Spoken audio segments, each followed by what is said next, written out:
بوسا دینا چاہتے ہو یہ کہہ کے صادق آل محمد نے آستین الٹی اور کہا سنو بوسا دینا ہے تو اس ہاتھ کو بوسا دو، یہ گوشت رسول کا ہے، یہ خون رسول کا ہے۔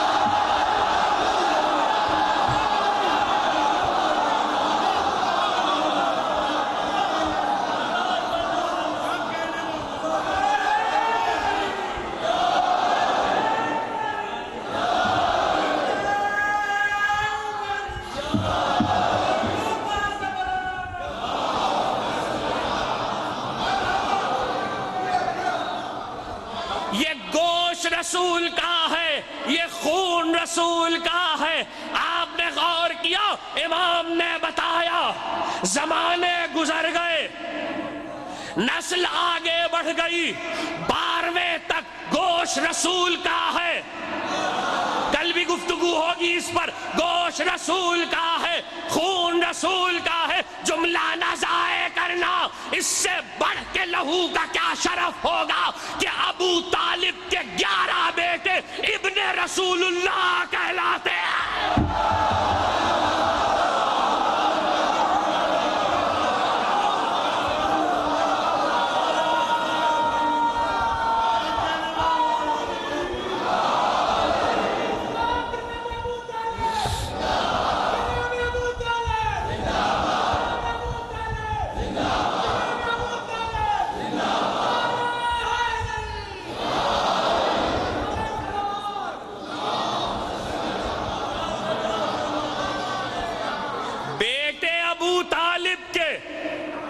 اور ابن رسول اللہ،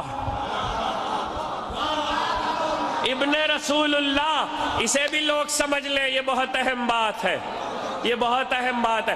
میں سید ہوں، رضوی ہوں، امام رضا کی نسل میں ہوں، ماں اور باپ دونوں کی طرف سے سید ہوں، مگر ابن رسول اللہ نہیں ہوں۔ کچھ نہیں سمجھے، ابن رسول اللہ نہیں ہوں، ابن رسول اللہ، ابن رسول اللہ۔ اس لیے کہ اس لفظ کی ایک خاصیت ہے، یاد رکھیے گا، ہمارے ہاں مذہب تشیع میں 2 باتیں، ایک اگر معصوم کی زبان پر کسی کے لیے آیہ استفاء جاری ہو جائے تو وہ معصوم ہے۔ ان اللہ اصطفیٰ آدم و نوحا وآل ابراہیم وآل عمران علی العالمین، اگر معصوم امام کسی کے لیے یہ آیت پڑھ دے تو وہ اس کی عصمت کی دلیل ہے۔ دوسری، اگر زبان امامت پہ کسی کے لیے ابن رسول اللہ آ جائے، ابن رسول اللہ آ جائے تو ابن رسول اللہ ہونا دلیل عصمت ہے۔ یہ لفظ معصوم ہونے پہ دلالت کرتا ہے۔ اب نہیں پتا لوگوں کو تو میں کیا کروں؟ جائیے کتابیں دیکھیے، علماء سے پوچھئے۔ ابن رسول اللہ اسی لیے جس کی زیارت میں آج آ گیا اس کی عصمت پہ بحث نہیں ہو سکتی۔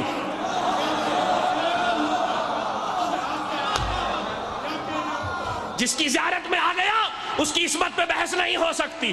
ابن رسول اللہ، اچھا عصمت پہ تو ویسے بھی بحث نہیں ہو سکتی، اس لیے کہ عصمت کو لوگ ابھی سمجھے نہیں ہیں۔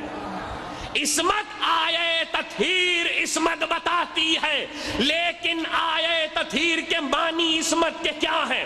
فاطمہ مالک تطہیر ہے، مالک تطہیر ہے، مالک تطہیر ہے، اور مالک کی مرضی ہے اپنے گھر میں جسے چاہے داخل کرے اور جسے چاہے گھر سے باہر رکھے، یہ مالک کی مرضی ہے۔ فاطمہ مالک تطہیر ہے، اور مالک تطہیر ہونے کا صاف مطلب یہ ہے کہ اگر زہرا کسی کو بیٹا بھی کہہ دے تو وہ معصوم ہے۔